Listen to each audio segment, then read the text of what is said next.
Dan Dickau here for Gonzaga Nation SI and the Gonzaga Nation Media Network with the first game of the regular season kicking off for Gonzaga. We will be trying to bring you an interview with a prominent part of the opposing program before each game today. We were lucky enough to get some time with head coach of North Florida, Matthew Driscoll. Had kind of just a conversation as opposed to an interview. Shared some great stories about his past connections with the Gonzaga program, both Mark Few, Dan Monson, some of the memories that he has that surprised me of some former players, guys like Derek Ravio, Josh Heitfeld, Quentin Hall, Casey Calvary were names that he brought up. This was a game that was originally supposed to be played, but was canceled due to COVID. And he's really excited to bring his team to the Pacific Northwest. They play Gonzaga on the 7th to open, and then they play at the University of Washington on the 11th. So hope you enjoy this conversation with Coach Matthew Driscoll. They are out of the ASUN conference. They were 11-20 a season ago, but they were very inexperienced a year ago. Their two leading scorers are back. They are a great shooting team. I wouldn't say they're 3-point shooting dominant, but they definitely take advantage of opportunities that come their way. Last year, they made over 9 a game. So Gonzaga will have to take care of the 3-point line if they're going to come away with a victory, which we would all expect to be the case. But North Florida looks to be a more formidable opponent after digging in, talking to their head coach, doing some research. So enjoy the conversation with North Florida head coach Matthew Driscoll for Gonzaga Nation SI on the Gonzaga Nation Media Network. Give us a little bit of an overview of the style of play. Kind of looked at the stats, read up a little bit. You guys are I don't want to say heavily dependent 3-point shooting team, but you're built around the 3-point shot. Am I fair in saying that? Yeah, I think the way you stated it actually is a nice way. I appreciate that.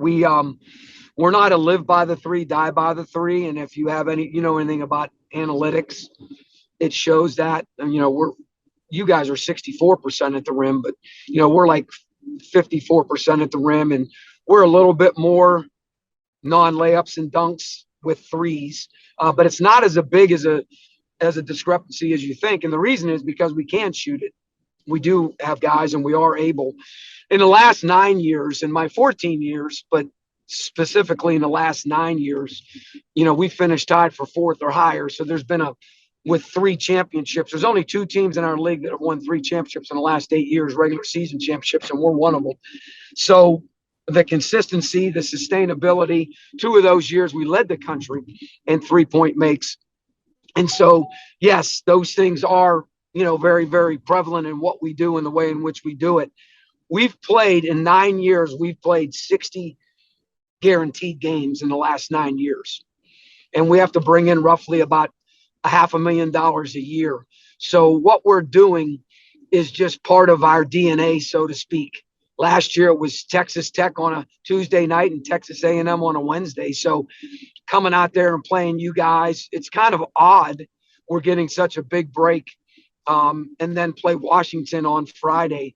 But this is something our guys are very, very they're used to is probably not the right word. I would say they're comfortable when understanding what these games look like, what they mean. Obviously, number 2 in the country, number 1 in your heart.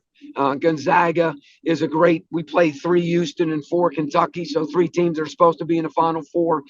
So it's definitely a much more difficult path, so to speak, this year than it's been in the past. But we also last year were the 5th most inexperienced team. And this year we have a lot of experience, which has bode well for us in the past when we've won championships. So we're really, really excited about the ability to play inside. The Parker kid and the A-Bar kid, both of them, though juniors, only are sophomores because of COVID, but it's their 3rd season. So they're definitely used to playing against the kind of girth that they'll have to face, especially in our non-conference. Not necessarily somebody with the skill in the footwork of a Timmy, but they understand that, and they understand what that looks like. And to have a place like yours, I think it's 7,000 ish or whatever, plus or minus.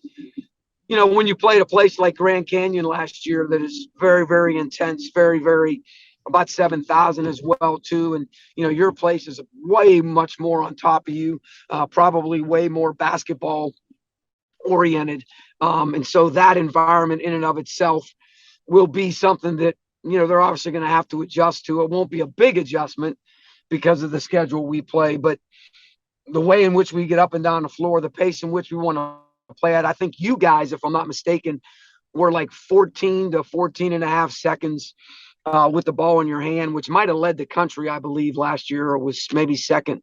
And so last year was the worst offensive team that we've ever had statistically.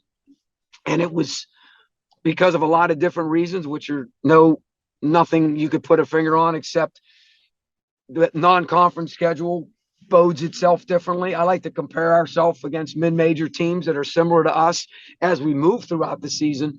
But our two leading scorers both had concussions on separate times. And then our two leading scorers both had one with a Tommy John injury, and he's not even a pitcher, and the other one broke his hand. And during that time, we flipped the script. We went 1-7 the first half of our non-conference, which is obviously not us if you look at our history. And to these guys' credit, 4 games at home we lost on the last possession. And inexperience, you could say, came into play. Whatever. We don't make excuses, nor do we believe in moral victories. And so we flip it and go 6-2 the second half of the season, 7-3 the last 10. And those two guys were out the last 4 weeks. So, of course, there's a lot of excitement, and there's a lot of esprit de corps and connectivity and the ability for the offense to flow the way in which it normally flows for us. So that's what we're really looking at, and that's what we're really moving forward with. We're a heavy dominant man-to-man team. We played a lot of zone in the past, much like Baylor had done. And if you remember when Baylor flipped it, they flipped it when they played a lot more like Texas Tech. Coach told them to make a decision before they started making that run, and they decided to go with the Texas Tech version, not the Virginia version. So, it's a team that some people call pretty simple, and that's what I study teams every year, Dan. I study a team and I pick a team, and I've done it my whole career. This year it was Colgate. And in the past, it's been St. Mary's and Gonzaga and Virginia and Northeastern and Lehigh. And so I've picked all these teams.